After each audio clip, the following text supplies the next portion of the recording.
Hai everyone, perkenalkan saya Nova Jiprianti dari kelas 2A Keperawatan dengan NPM 2326010029. Di sini saya akan menjelaskan materi mengenai virus influenza. Yuk simak penjelasannya. Seperti yang kita ketahui, influenza atau biasa disebut flu itu merupakan penyakit tertua dan paling sering didapat pada manusia. Influenza juga merupakan salah satu penyakit yang mematikan. Penyakit influenza pertama kali diperkenalkan oleh Hippocrates pada 412 sebelum Masehi. Pandemi pertama yang terdokumentasi dengan baik itu muncul pada 1580, di mana muncul dari Asia dan menyebar ke Eropa melalui Afrika. Sampai saat ini, telah terdokumentasi sebanyak 31 kemungkinan terjadinya pandemi influenza dan 4 diantaranya terjadi pada abad ini, yakni pada 1918 Spanish flu yang menyebabkan 50-100 juta kematian oleh virus influenza A subtipe H1N1, 1957 Asia flu yang menyebabkan 1-1,5 juta kematian oleh virus influenza A subtipe H2N2, dan 1968 Hong Kong flu yang menyebabkan 1 juta kematian oleh virus influenza A subtipe H3N2. Masih banyak yang bertanya-tanya dan belum mengetahui sebenarnya apa itu virus influenza. Nah, influenza ini sendiri merupakan suatu penyakit infeksi akut saluran pernapasan, terutama ditandai oleh demam, menggigil, sakit otot, sakit kepala, dan sering disertai dengan pilek, sakit tenggorokan, dan batuk non-produktif. Influenza adalah penyakit infeksi yang dapat menyerang burung dan mamalia yang disebabkan oleh virus RNA family Orthomyxoridae. Influenza merupakan penyakit yang dapat menjalar dengan cepat di lingkungan masyarakat. Walaupun ringan, penyakit ini tetap berbahaya untuk mereka yang berusia sangat muda dan orang dewasa dengan fungsi kardiopulmoner yang terbatas.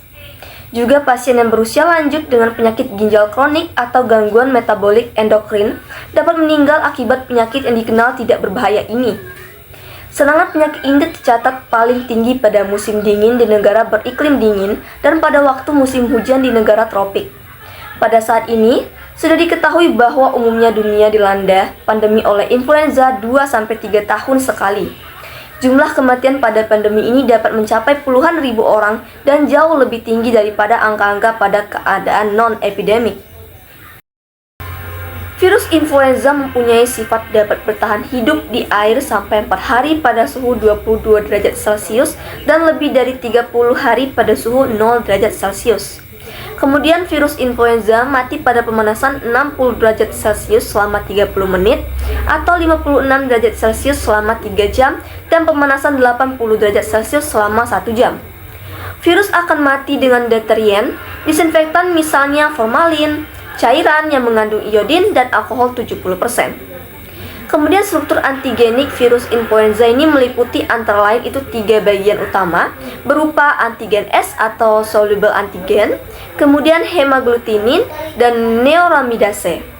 Antigen S merupakan suatu inti partikel virus yang terdiri atas ribonukleoprotein. Antigen ini spesifik untuk masing-masing tipe. Hemaglutinin menonjol keluar dari selubung virus dan memegang peran pada imunitas terhadap virus. Neuraminidase juga menonjol keluar dari selubung virus dan hanya memegang peran yang minim 8 pada imunitas. Selubung inti virus berlapis matriks protein sebelah dalam dan membran lemak di sebelah luarnya. Kemudian penyebab utama dari virus influenza atau yang biasa disebut dengan flu atau pilek ini adalah virus yang bernama rhinovirus. Virus yang terdapat dalam mukus atau lapisan lendir penderita flu dapat mengontaminasi permukaan alat-alat rumah tangga yang sering disentuh. Nah, sehingga virus penyebab infeksi ini dapat dipindah-pindahkan ke ujung-ujung jari orang lain selama melakukan aktivitas sehari-hari. Nah, jika jari-jari yang mengandung virus ini diusapkan pada bagian mata dan juga hidung, kemudian virus ini akan berpindah dari satu tempat ke tempat lain yang akan menyebabkan atau menimbulkan gejala flu tersebut. Kemudian ada penularan atau penyebaran virus influenza. Shedding virus influenza atau waktu di mana seseorang dapat menularkan virus pada orang lain itu dimulai dari 1 hari sebelum gejala muncul, dan virus akan dilepaskan selama antara 5 sampai 7 hari. Walaupun sebagian orang mungkin melepaskan virus selama periode yang lebih lama. Orang yang tertular influenza paling infektif pada hari kedua dan ketiga setelah infeksi.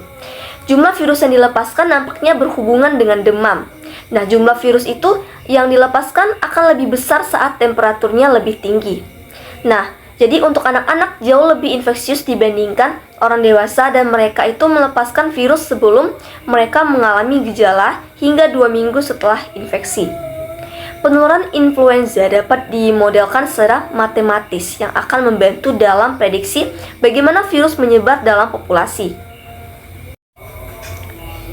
Influenza dapat disebarkan dalam 3 cara utama, yaitu yang pertama melalui penularan langsung atau saat orang yang terinfeksi bersin, terdapat lendir hidung yang masuk secara langsung pada mata, hidung, mulut dari orang lain. Kemudian yang kedua melalui udara atau saat seseorang menghirup aerosol atau butiran cairan kecil dalam udara yang dihasilkan saat orang yang terinfeksi batuk, bersin, atau meludah. Dan kemudian yaitu melalui penularan tangan ke mata, tangan ke hidung, atau tangan ke mulut, baik dari permukaan yang terkontaminasi atau dari kontak personal langsung seperti bersalaman. Noda penularan mana yang terpenting masih belum jelas, namun semuanya memiliki kontribusi dalam penyebaran virus. Pada rute penularan udara, ukuran droplet yang cukup kecil untuk dihirup berdiameter 0,5 sampai 5 UM dan inhalasi 1 droplet itu mungkin cukup untuk menimbulkan infeksi. Walaupun 1 kali bersin dapat melepaskan sampai 40.000 droplet, sebagian besar dari droplet tersebut cukup besar dan akan hilang dari udara dengan cepat. Seberapa lama virus influenza dapat bertahan dalam droplet udara nampaknya dipengaruhi oleh kadar kelembapan dan radiasi ultraviolet. Kelembapan yang rendah dan kurangnya cahaya matahari pada musim dingin membantu ketertahanan virus ini. Gejala influenza dapat dimulai dengan cepat, 1-2 hari setelah infeksi. Biasanya gejala pertama adalah menggigil atau perasaan dingin, namun demam juga sering terjadi pada awal infeksi. Dengan temperatur tubuh berkisar 38-39 derajat Celcius atau kurang lebih 100-103 derajat Fahrenheit. Banyak orang merasa begitu sakit sehingga mereka tidak dapat bangun dari tempat tidur selama beberapa hari, dengan rasa sakit dan nyeri sekujur tubuh yang terasa lebih berat pada daerah punggung dan kaki. Kemudian gejala influenza ini dapat meliputi demam dan perasaan dingin yang ekstrim atau menggigil dan gemetar, kemudian batuk, hidung tersumbat, nyeri tubuh terutama sendi dan tenggorokan, kemudian kelelahan, nyeri kepala, iritasi mata atau mata yang berair, kemudian mata merah, kulit merah terutama pada wajah, serta kemerahan pada mulut, tenggorokan, dan hidung. Kemudian cara pencegahan virus influenza. Infeksi virus influenza dapat memberikan kekebalan terhadap infeksi dari virus yang sejenis. Tetapi karena virus ini dapat bermutasi dengan mudah, itu mengakibatkan seseorang dapat mengalami influenza yang berulang-ulang.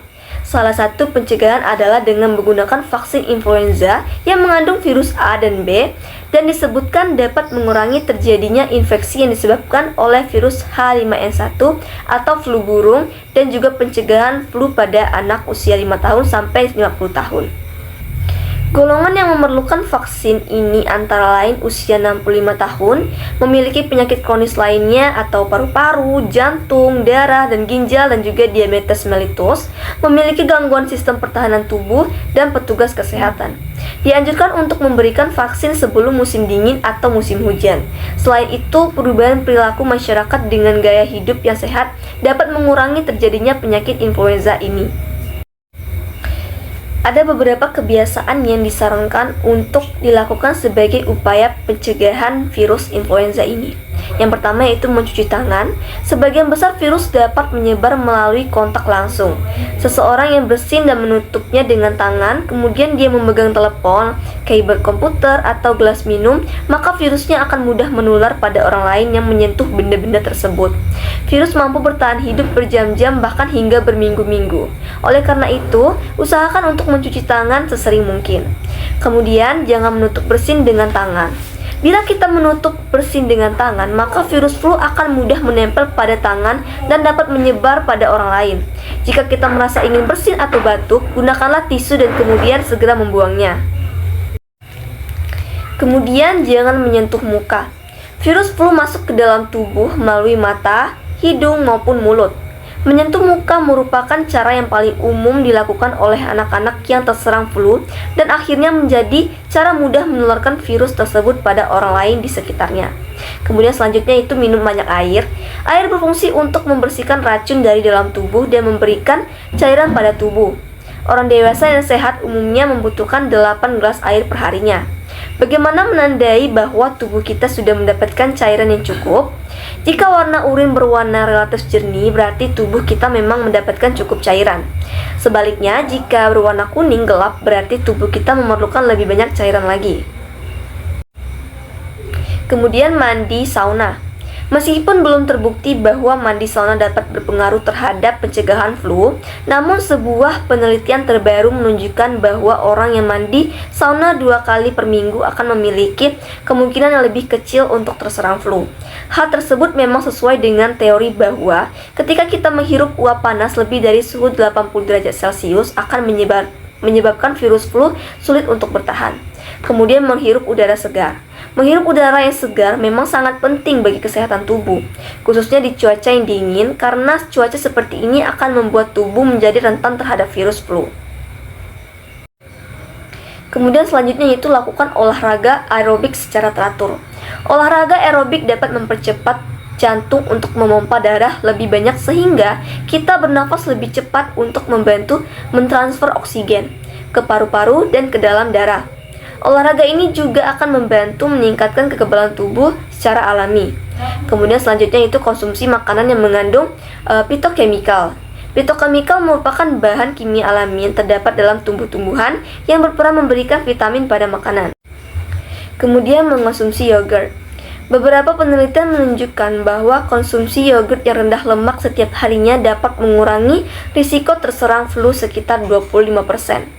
Bakteri menguntungkan yang terdapat di dalam yogurt itu diketahui dapat menstimulus produksi sistem kekebalan tubuh untuk menyerang virus. Kemudian yang terakhir yaitu melakukan relaksasi. Jika kita dapat mengajari diri sendiri untuk rileks atau santai, maka dengan sendirinya kita juga dapat mengaktifkan sistem imunitas tubuh.